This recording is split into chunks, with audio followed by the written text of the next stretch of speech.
Hamaika lore eta elkarte bezala 2008an sortu genuen, baina lehenagotik ari ginen lanean, beste talde batean egituratuta. Kontua da, beharrak eta aldatu zirela pixka bat, eta heldu ginen gaur egun 11 lore den taldea osatzera eta elkarte moduan egituratzea.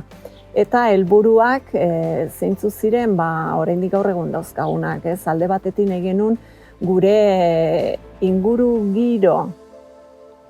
giza inguru giroa zaindu eta horra begira jarri, hau da, elkarzaintza, pertsonen elkarzaintza, pertsona erdigunean jarri eta pertsonen elkarzaintza bultzatu. Eta horretarako bizi kalitate gutxieneko baterako bizitzeko duintasuna zaindu behar genula ikusi genuen, ezta?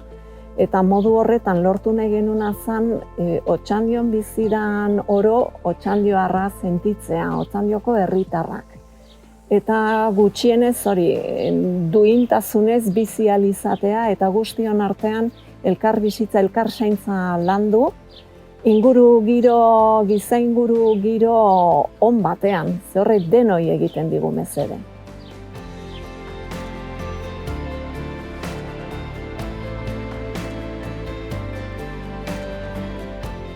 Itxiberrek esan duen bezala, da, apurbet, beharra daukan jenteari laguntzea. Beharra esparru askotan neurtua, baina, gero, ez gara danatara ailegaten gara aldoguna egiten dugu, baina, bereziki, esparru sozioekonomikoan ikusten dugu familia batzuk ez direla ailegetan bizi baldintza minimo batzuk eukiten, elikaduran, arropan, baino bai saiatzen gara giza harremanetan, ludotekan, udalekuetan, umedanekin eukiteko aukera integratzeko.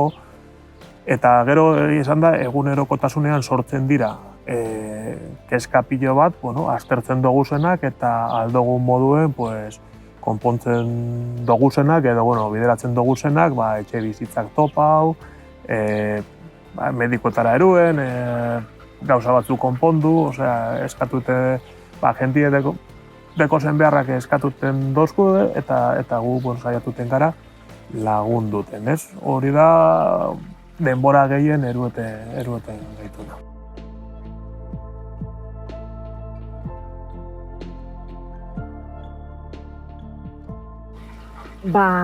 Erronkak lirateke dauzkagun lan guzti hauei erantzun ahal izatea. Eta horretako gure erronka nagusian nik uste dudala lankideek edo honetan lagunduko diguten taldekideak gugana hurbiltzea eta gure taldea sendotzea, ezta? Ze ikusi dugu lan asko dagola, gu jakina modu voluntario batean aritzen gara eta oso mugatuak gaude. Azkenean beharrak guk egin ditzakegunak baino askoz gehiago dira, edo behar horiek hobeto bidera ditzakegu jende gehiago egongo balitz lanean, ez? Orduan, esan dugun bezala 2008an sortu genuen elkartea eta pandemia dela eta ez dela, geratu ginen herrian aurkezpen txukun bat egin gabe eta horregatik orain gabiz antolatu nahian, batzar bat herri mailan, ez da? Herritarrak gerturatzeko eta bakoitzak alduen lan esparru horretan laguntzeko, ez da?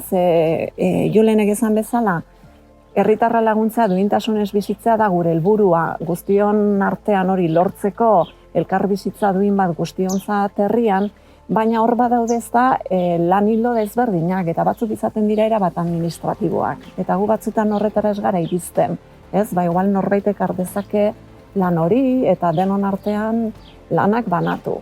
Zezan dugun bezala, gu saiatzen gara beharrean dauden herritarroiei laguntzen, baina zan beharra dago gu saiatzen garena da edo nahi duguna da herritar libreak eta osasuntsuak sortu, beraz autonomoak, beraz autonomia horretan bidea egiten lagundu nahi diegu, ez da? Ez da modu ez dagi paternalista batean edo lagundu, baizik eta lagundu herritarrak izaten. Eta hori dana nik uste dut herrian oso ondo ikusi dela ze behar dagoen, laguntza eskatzen dugun bakoitzean erantzuna itzela da. Bezoak zabalik hartu du Otxandiok, 11 loreren sorrera edo agertze hori, bestoak zabalik hartu du, eta danak lagundu dabe, danak gure parte hartu, baina igual ondino ez dugu jakin ondino ondo artikulatzen historia dana. Sortu danetik, gertatu diren gauza danak eta nola doan elkartea, igual pixkat gure aurretik dijoa asuntoa. Esan dugunagatik, ez da, azkenean kide gutxi gara, saiatzen gara beharrak asko dira, eta nahiko genuke hobeto erantzun, baina batzuetan denbora falta horrek edo baliabide falta horrek mugatzen gaitu. Ziur lan hobea egin ahalko genukela esku gehiago izan da, horregatik nahi dugu herrian aurkeztu, zertan ari garen. Zer da nahi duguna, batzutan, esan dugu, 2008an sortu zela 11 lore elkarte moduan, baina lehenagotik ari ginela herrian lanean, eta hasieran lotzen zen asko alkarregazan orduko taldea immigrazioarekin, eta baina gu nahi duguna da, herritar orori laguntza eman. Kontziente gara, kanpokoa izan da edo bertakoa izan da beharrak egon daitezkela. Eta nahiko genuk ez da, gai horiek batzutan oso tabu izaten dira, bertakoa izan laguntza eskatu. Eta nahiko genuke horien gana ere iritsi. Orduan nik uste gure erronka nagusia dela herriago egin. Bai gurekin lan egiteko eta bai lagundu behar den jende hori hobeto identifikatu eta zabaldu. Ez da soilik kanpotik datozenei lagundu. Bertako izan da ere beharrak eduki daitezke eta hoiei ere hemen gaude laguntza emateko. Bai, sortu dugu bai talde bat EPA edo helduentzako klaseak dienak eta bere garaien ikasteko aukerarik ez zuenentzako ikasteko aukera eukiteko, euskerako klaseak ematen duen talde bat daukagu bai, udalarekin lagunduta, berbain dugu gehien bat egoera sozioekonomikotaz, baina, saiatuten gara esparru askotan jendearen garapenerako edo bizi baldintza hobetzeko aldiren arlo guztietan parte hartzen. Baina, bai da gize, ailegatean garela, ailegatean garen punture, eta ikusiko dugu, non zein izango dan urrengo pausue.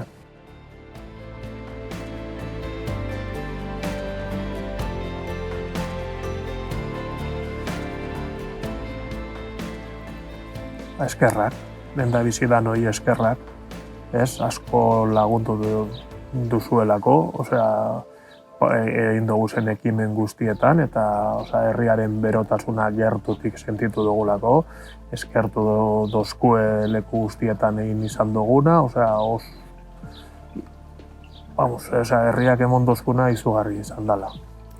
Nik eskerrei zorionak bat konizkion, ez da? Uztut, aspaldion edo uztut, zoriontzekoak garela gehiago, danontzat da askenean nik uztut egiten ari garena, ez da? Askotan esaten dugu, inguru giroa zaindu behar dugu, eta hau eta beste egiten dugu, gero eta ekologistagoa gara, baina gure inguru giroa ere bada herria, badira pertsonak, eta denok izan behar dugu, eta poliki-poliki uztut bagarela kontziente, gure inguru giro hori osasuntsua bada eta ondo badago denontzat izango da mesede, bizikalitatea denoi hobetuko zaigu. Orduan eskerri asko eta zorionak herritarrei eta besarka da handi bat. Hemen gaudela gu zabalik bertatik lan egin nahi duenak bertan aritzeko.